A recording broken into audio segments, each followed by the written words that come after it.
KKMD 708화 700회 기념 특집 황금알을 낳는 거위로 성장한 대한민국 K방산, 무엇이 그들을 세계적 수준으로 끌어올렸나?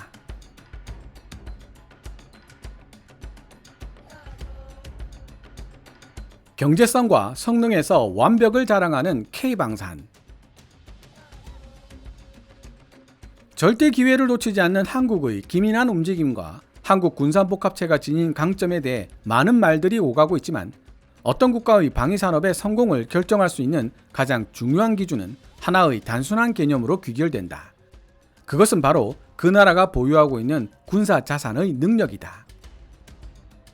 독일, 미국, 프랑스 같은 주요 무기 수출국들은 생산 능력과 제품 신뢰성을 바탕으로 방위산업에서 좋은 평판을 누려왔으며, 전통적으로 위력을 떨치고 있는 상위 중공업 국가들의 수비벽을 뚫고 시장에 침투하려는 한국의 시도는 결코 간단한 일이 아니었다.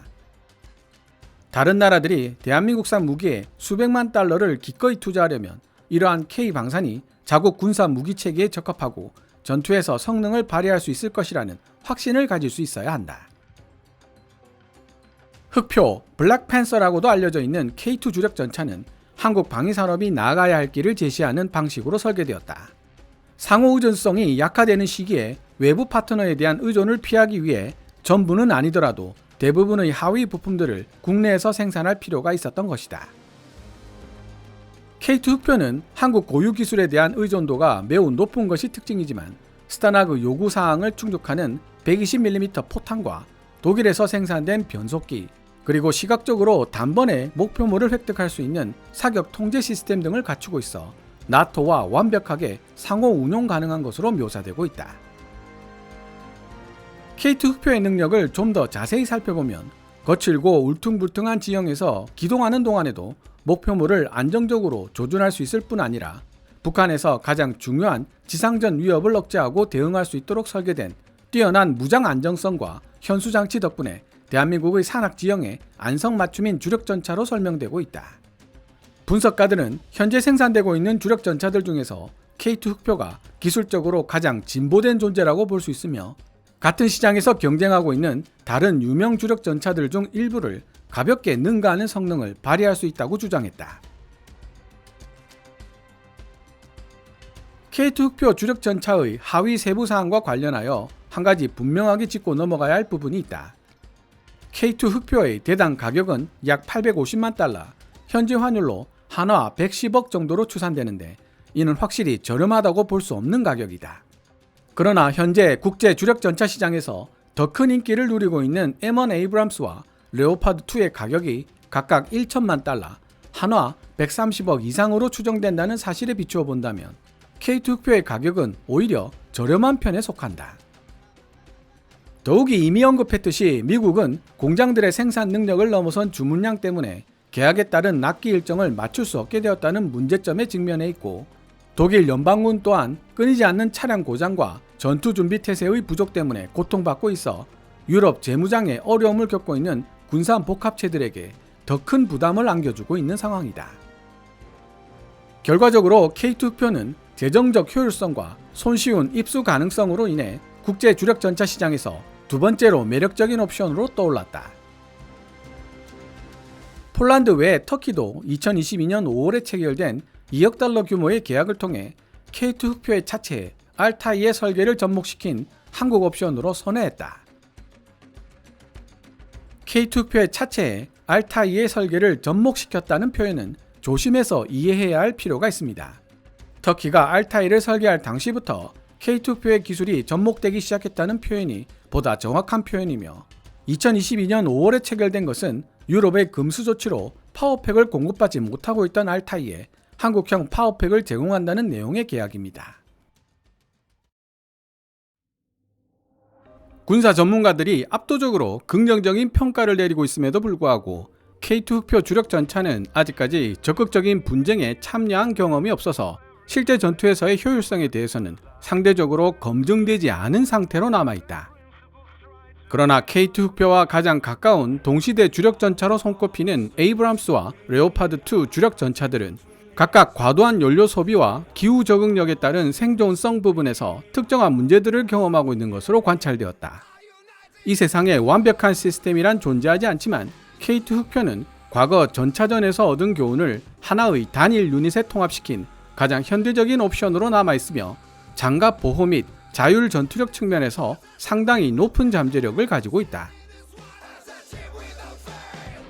반면 자주포 분야에서 요구되는 여러 성능들을 현실에 이상적으로 구현시켰다 해도 무방한 K9 자주포는 경제성과 성능이라는 두 마리 토끼를 모두 잡은 적절한 대안이라고 할 수 있다.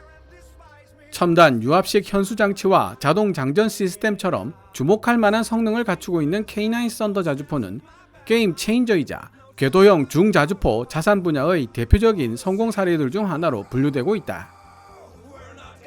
좀 더 구체적으로 설명하자면 K9 썬더는 다양한 크기의 탄약과 화학 무기에 대한 우수한 장갑 방어력을 자랑하고 있으며 신속한 기동력 그리고 빠른 포탄 발사 속도 등으로 인정받고 있다.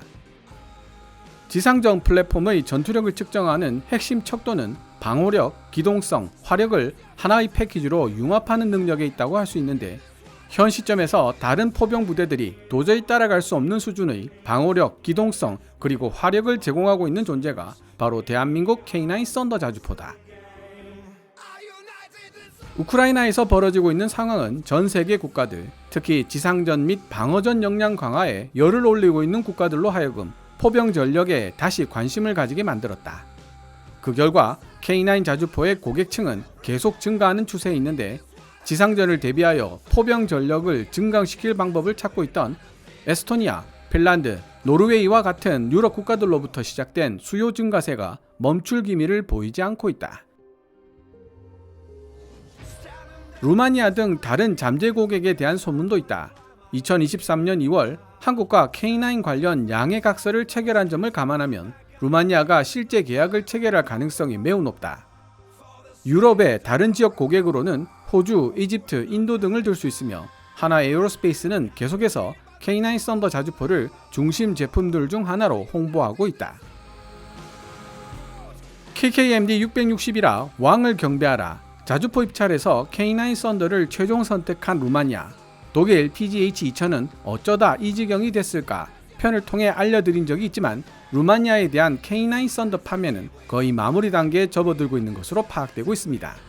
2024년 4월 23일에는 루마니아 대통령이 직접 방한하기도 했죠. K9 자주포의 가격은 약 1100만 달러로 추산되는데 가장 가까운 경쟁 상대로 여겨지는 독일제 PGH-2000의 약 2000만 달러라는 가격과 비교해봤을 때 훨씬 더 경제적인 옵션으로 평가된다. 방금 언급한 숫자들의 오차가 있을 여지가 있는 것은 사실이지만 지난 2년 동안 K9 썬더의 인기가 급상승한 것은 단지 유럽의 변화하는 지역 안보 환경 때문만이 아니라 대한민국의 군사 자산 및 군사적 능력에 대한 국제 무기 시장의 신뢰가 높아졌기 때문이라고 할 수 있다. K2 주력 전차와는 달리 K9 자주포는 호주와 인도에서 광범위한 테스트를 거쳤으며 터키와 한국에서 실전에 참여한 경력도 가지고 있다. 특히 인도가 2017년 처음으로 100문의 K9 썬더를 구매한 이후 2023년에 100문을 추가 주문했다는 사실은 실제 전투 상황에서 K9이 매우 효과적인 성능과 신뢰성을 보여주었다는 증거로 이해해야 한다. 이를 종합하여 단순화시켜보면 대한민국 방위산업의 엄청난 저력은 수요와 공급을 관장하는 가장 기본적인 원칙을 통해 분석되고 이해될 수 있다. 즉, 대한민국의 방산 제품들은 저렴하면서도 우수한 품질을 지니고 있다는 뜻이다. 현실적으로 모든 국가들은 한정된 예산으로 운영되고 있으며 가성비와 성능 효율성을 결합시킨 가치 극대화에 대한 끝없는 집착을 보여주고 있다. 대한민국의 방산 제품들은 양극화가 심화되는 글로벌 환경에서 자신들의 안보를 보장하고자 하는 여러 국가들의 욕구를 충족시킬 수 있는 가성비 높은 옵션을 제공함으로써 국제시장의 관심을 한몸에 모을 수 있었다.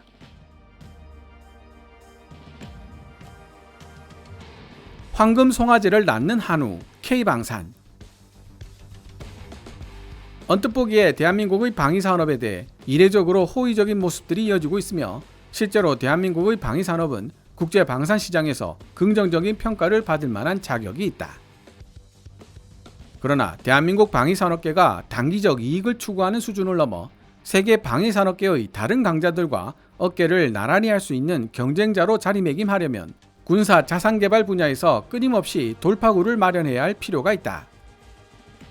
대한민국이 세계 방산시장 협상 테이블에서 자신의 입지를 확보하기 위해서는 정당하고 지속 가능한 공간을 개척해 나가야 하는데, 독일처럼 특정 제품 목록에서 나머지 경쟁자들을 압도할 수 있는 경쟁력을 발휘하거나, 아니면 이와는 완전히 반대로 미국처럼 다양한 분야의 제품들을 생산하여 많은 국가들과 상호 의존 관계를 맺고 금전적 수익을 창출해내는 방식을 생각해 볼 수 있다. 현재 대한민국은 이 부분에 대해 확고한 입장을 취하지 않은 채 잠정적인 태도를 보이고 있다. 공정하게 평가하자면 이러한 약점은 이제 막 두각을 나타내기 시작한 신흥 방산 강국으로서의 성장통에 기인한다고 볼 수 있지만, 기존의 방식을 거스르는 새로운 개발 모델을 도입하지 않는 한 대한민국 정부 및 방산 대기업들이 직면해야 할 운영상 현실이다. 한국인들이 국내에서 키운 토종소인 한우의 뛰어난 품질과 식감에 대해 엄청난 자부심을 가지고 있는 것처럼, 한국인들이 일구어낸 군산복합체는 거대한 경제적 수익을 안겨주는 황금 소이자 대한민국 정치체제 및 한국군에 대한 명성과 자부심의 원천이 되었다. 더 중요한 것은 대한민국의 방위산업 K방산이 세계 안보 문제에서 급격하게 높아지고 있는 대한민국의 명성을 뒷받침하고 한국의 잠재적 적들에 대한 궁극적인 억제력을 보장해 줄 수 있는 가장 주목받는 존재가 되었다는 사실이다.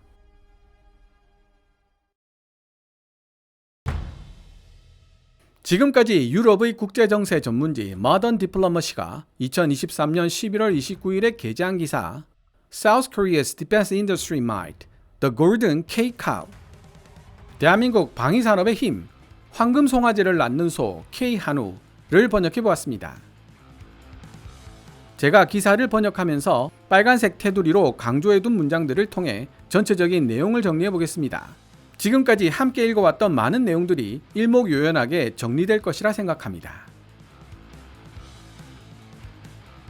전 세계에 걸친 대한민국의 문화적 영향력은 이제 자체적인 생명력을 가지고 통제가 불가능할 정도로 성장했고, 전 세계가 한국의 소프트 파워에 매료되어 있는 동안 이 동아시아 국가는 조용히 하드 파워 역량의 개발을 가속화했다. 폴란드는 러시아에 대항하고 있는 우크라이나를 지원하기 위해 군사 장비를 제공했지만, 이러한 군사 지원으로 인해 폴란드 내부의 군사 장비가 고갈되는 상황을 피할 수 없게 되었고, 과도한 부담에 미국 군산복합체들의 생산 능력에 문제가 생기자 대한민국이 제3의 옵션으로 주목받기 시작한 것이다. 폴란드 한국 간 방산 거래에 있어 가장 두드러진 특징은 바로 좀처럼 보기 드문 엄청난 규모에 있다. 현재 방산 장비의 생산 및 배송 능력이라는 측면에서 한국과 상대할 수 있는 나라는 전무하다고 해도 과언이 아니다. 계약상 의무를 신속하게 이행할 수 있는 K방산의 능력은 폴란드처럼 우크라이나로 대량의 무기를 이전시킨 나라들에게 매우 중요한 요소가 된다. 북한의 위협에 대처하기 위해 이미 대량 생산 능력을 갖추고 있었던 한국에게 이른바 폴란드 군비 부족 사태는 유럽 시장으로 진입할 수 있는 완벽한 기회가 되었던 것이다. K2 흑표를 미래의 최전선 기갑 자산으로 사용하겠다는 폴란드의 움직임은 대한민국 방산업계의 생산 능력 및 장비 품질에 대한 신뢰가 얼마나 확고한지를 보여줄 뿐만 아니라 이후 한국이 유럽 방산 시장에서 굳건한 입지를 확보할 수 있는 계기가 될 가능성이 농후하다. 대한민국 군산복합체의 수주 성공은 잠재적 구매자의 마음을 사로잡기 위한 목적으로 세세한 부분까지 신경 쓴 판매 전략에서 비롯되는데, 이는 지난 수십 년 동안 개발해온 기술, 즉 세계 지정학적 환경을 정확하게 읽고 예측하는 능력에 기반한다.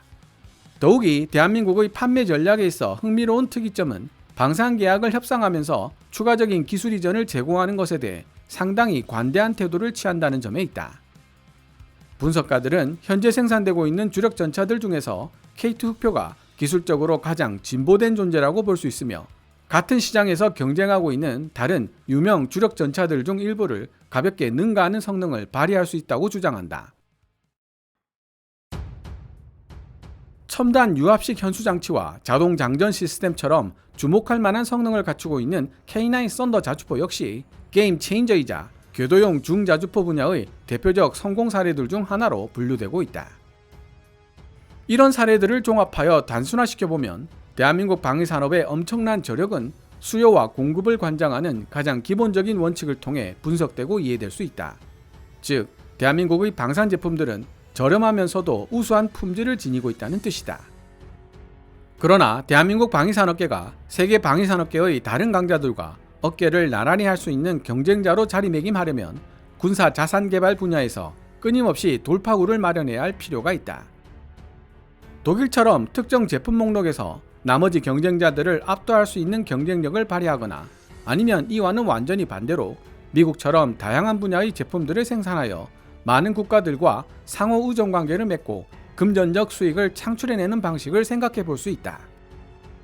하지만 무엇보다 중요한 것은 대한민국의 방위산업 K방산이 세계 안보 문제에서 급격하게 높아지고 있는 대한민국의 명성을 뒷받침하고 한국의 잠재적 적들에 대한 궁극적인 억제력을 보장해 줄 수 있는 가장 주목받는 존재가 되었다는 사실이다.